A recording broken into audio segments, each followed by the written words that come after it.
N'hésitez pas à liker la vidéo si elle vous plaît et si vous êtes nouveau sur la chaîne, n'oubliez pas de vous abonner et d'activer la notification pour ne rater aucune de nos prochaines vidéos. On commence.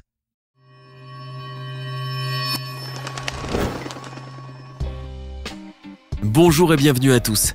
Avez-vous déjà entendu parler de ces objets et trésors qui ont été découverts par hasard et qui ont enrichi leurs possesseurs du jour au lendemain? Vous est-il vous-même déjà arrivé de tomber sur l'un de ces objets-là? Sinon, sachez que de nombreuses personnes dans le monde ont, elles, connu cette chance. En achetant ces choses banales à première vue, ces chanceux se sont rendus compte plus tard que leur acquisition était en fait d'une valeur inestimable. Voici donc les personnes les plus chanceuses du monde. L'histoire qui suit commence à la sortie du film de Steven Spielberg en 1982. Alors au sommet, avec le succès de son jeu Pac-Man, l'entreprise Atari achète les droits du film E.T. l'extraterrestre pour 20 millions de dollars et en fait un jeu vidéo l'année suivante. Ce sera le début de la fin pour la célèbre entreprise. Malheureusement et malgré le nom de la licence connue dans le monde entier, le résultat n'est pas au rendez-vous. Les joueurs boudent la cartouche, allant même jusqu'à la qualifier de plus mauvais jeu de tous les temps. Atari prend alors la décision d'enterrer ces jeux au beau milieu du désert d'Alamogordo et plus personne n'en entend plus parler. Un jour en 2014, Joe Lewandowski, propriétaire d'une compagnie d'ordures, suggère l'organisation d'une chasse au trésor. Les fouilles menées en avril 2014 et ayant coûté 50 000 $ permirent de confirmer finalement ce que la société avait fait de ces jeux et cartouches Atari 2600 et de trouver enfin l'endroit où ces derniers avaient été enfouis. Asteroids, Missile Command, Warlords, Defender, Star Raiders, Phoenix. Parmi les jeux retrouvés figuraient aussi des exemplaires invendus du jeu vidéo E.T. the Extraterrestrial, sorti en 1982 et basé sur le film E.T. l'extraterrestre. Ce jeu, considéré comme un échec 34 jours seulement après son développement, est l'une des raisons pour lesquelles Atari a commencé à disparaître. Une copie de ce jeu dans sa boîte originale fut vendue au prix de 1 535 $ sur eBay. 881 cartouches déterrées furent mises aux enchères et vendues dans 45 États et 14 pays, engendrant quelques 107 930,15 $ sur eBay. Selon le Alamogordo Daily News, pour le plus grand bonheur de Joe Lewandowski qui les avait trouvés parmi les ordures. On a même pensé à réaliser un film sur la découverte de ce vidéo trésor. Waouh! Qui aurait cru qu'une décharge pouvait s'avérer être une vraie mine d'or? Le 8 décembre 1949, près de la ville de Panagyurishte, en Bulgarie, 3 frères travaillaient dans une carrière d'argile en effectuant des travaux d'excavation, lorsqu'ils firent une découverte surprenante et pour le moins inhabituelle. Un trésor en or constitué d'une fiale, d'une amphore et de 7 ritons, tous décorés en relief avec des scènes du panthéon thraco-hellénistique. Fabriqué en or de la plus haute qualité, un or massif de 24 carats et pesant au total 6,164 kg, ce trésor était considéré comme un chef-d'œuvre de l'artisanat antique thrace. Symbole de la culture et de la richesse de la civilisation des Thraces. D'ailleurs, il est souvent présenté lors des expositions en dehors de la Bulgarie, dans les musées les plus prestigieux du monde. D'après les archéologues, ces pièces ont appartenu à un dirigeant thrace inconnu ou bien à quelques personnes riches au IIIe siècle avant Jésus-Christ. Le trésor fut nettoyé par les 3 frères avant d'être remis au pouvoir public. On raconte qu'il fut exposé dans un premier temps à la vitrine de la fabrique de peignoirs et draps de bain qui se trouvait dans la rue principale de Panagyurishte et qu'il est de nos jours exposé au Musée national d'histoire de Sofia après être passé par les fonds de l'Institut d'archéologie de la capitale bulgare et par le musée de Plovdiv. On ignore si les frères Pavel, Petko et Mikhail Dekov se sont enrichis après cette découverte. Cependant, leur nom est intimement lié au trésor de Panagyurishte. À première vue, il s'agit d'une ancienne photo qui mesure 10 cm sur 13 et qui montre un groupe de personnes en train de jouer au croquet.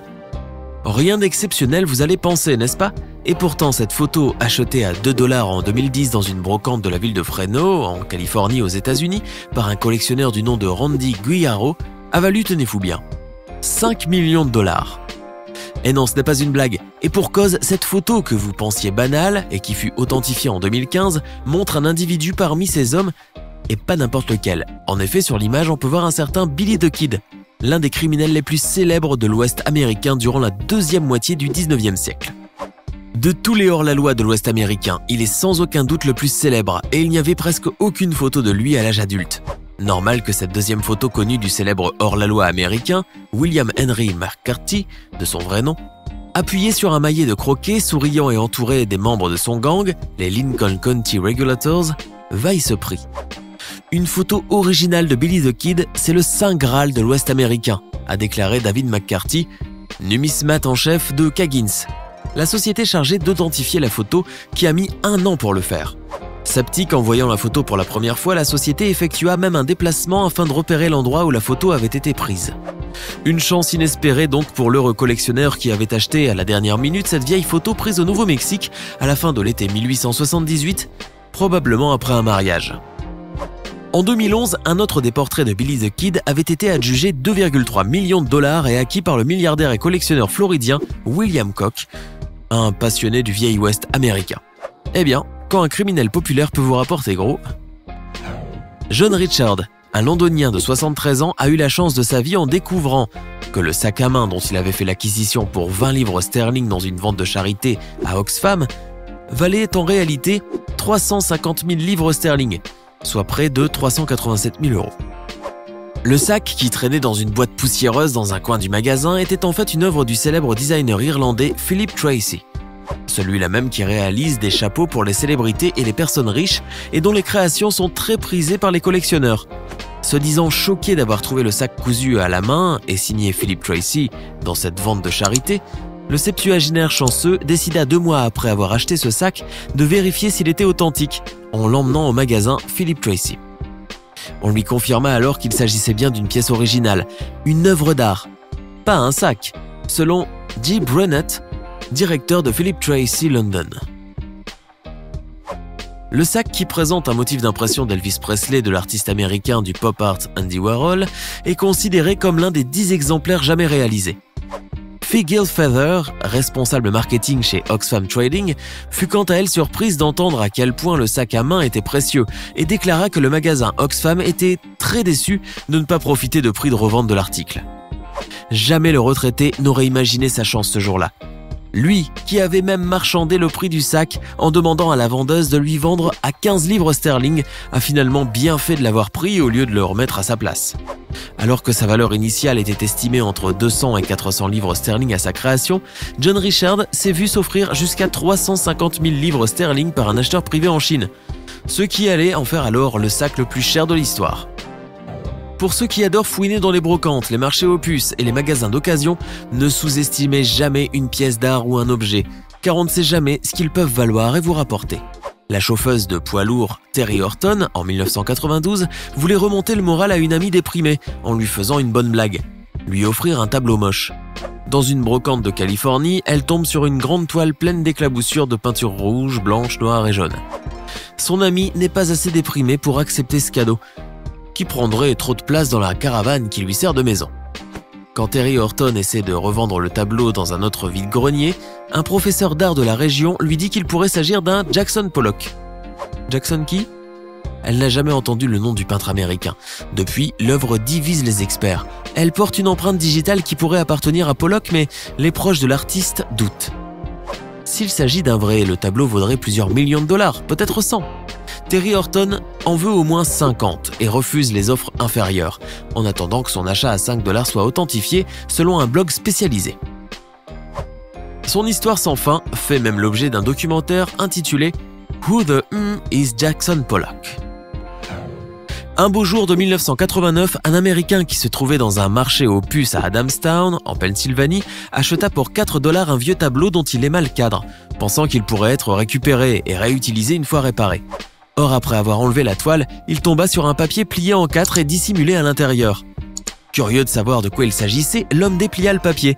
Et là, quelle ne fut pas sa surprise lorsqu'il découvrit que le document qu'il tenait entre ses mains était en fait une copie originale de la Déclaration d'indépendance des États-Unis, datée de 1777. L'annonce de cette découverte unique a été faite en 1991 par David N. Redden, qui était à l'époque chef du département du livre et des manuscrits de la société de vente aux enchères d'œuvres d'art et d'objets de collection Sotheby's. La même année, le précieux manuscrit fut vendu aux enchères pour 2,42 millions de dollars chez Sotheby's. On ne recense que 26 copies de cette fameuse déclaration, dont 3 seulement appartiennent à des collectionneurs privés. Un jeune couple américain qui venait de faire l'acquisition d'une vieille maison datant des années 40 dans l'Ohio, aux États-Unis, a fait une découverte pour le moins surprenante. Alors qu'ils venaient d'entamer quelques travaux au sous-sol de leur nouvelle maison, une petite valise verte en métal nichée dans le plafond de la cave attira leur attention. En l'ouvrant, ils trouvèrent ce à quoi ils s'attendaient le moins. Une coupure de journal datée du 25 mars 1951 avec 3 liasses de vieux billets de 20, 50 et 100 $, tous datant d'entre 1928 et 1934 et d'un montant total de 23 000 $. Et ce n'est pas tout, puisque une semaine après leur première découverte, le couple dénicha une autre petite valise qui était à son tour pleine de billets de banque de 20 $, rares et anciens. En tout, ce couple de chanceux qui ne s'était jamais imaginé tomber sur un trésor s'est retrouvé avec 45 000 $ dans les mains. Grâce à cet argent, ils ont pu rembourser une partie de l'hypothèque de leur maison et ont déposé le reste sur un compte en banque. Dans les brocantes, souvent, le réel gagnant est le vendeur, mais parfois, c'est tout le contraire. On ose à peine imaginer l'état de désespoir du brocanteur qui a vendu un bijou de fantaisie mais qui, en réalité, était un réel diamant de 26 carats et qui, de plus, a la particularité d'être vieux de 2 siècles. À cette époque, la brillance n'était pas privilégiée. C'est probablement la raison pour laquelle la confusion s'est installée dans l'esprit du vendeur. La nouvelle propriétaire ne se doutait de rien non plus, surtout parce qu'elle l'a acheté à un montant très insignifiant. Comment aurait-elle pu deviner qu'en réalité il valait 35 000 fois son prix d'achat? Seuls les experts peuvent reconnaître la réelle valeur d'un tel trésor. Mais quand on apprend qu'elle le portait pour faire ses courses, on ne peut s'empêcher d'avoir un pincement au cœur. Finalement, elle a commencé à avoir des doutes le jour où elle s'est rendue chez un joaillier qui lui a exprimé tout son étonnement à la vue d'un aussi gros bijou. Surexcitée, la jeune femme confie son diamant à Sotheby's pour l'authentifier. Et sans grande surprise, il s'avère être bel et bien un très beau joyau, et son prix est estimé à plus de 400 000 €. Il faut croire qu'avec un peu de chance, il est possible de devenir multimillionnaire. Dites-nous, que feriez-vous si vous trouviez par hasard un trésor, une œuvre d'art précieuse ou la photographie d'une célébrité légendaire? Les garderiez-vous ou préféreriez-vous en tirer profit? Laissez-nous votre réponse dans les commentaires. Surtout parce qu'elle l'a acheté à un montant très insignifiant. Comment aurait-elle pu deviner qu'en réalité il valait 35 000 fois son prix d'achat? Seuls les experts peuvent reconnaître la réelle valeur d'un tel trésor. Mais quand on apprend qu'elle le portait pour faire ses courses, on ne peut s'empêcher d'avoir un pincement au cœur. Finalement, elle a commencé à avoir des doutes le jour où elle s'est rendue chez un joaillier qui lui a exprimé tout son étonnement à la vue d'un aussi gros bijou. Surexcitée, la jeune femme confie son diamant à Sotheby's pour l'authentifier. Et sans grande surprise, il s'avère être bel et bien un très beau joyau, et son prix est estimé à plus de 400 000 €. Il faut croire qu'avec un peu de chance, il est possible de devenir multimillionnaire. Dites-nous, que feriez-vous si vous trouviez par hasard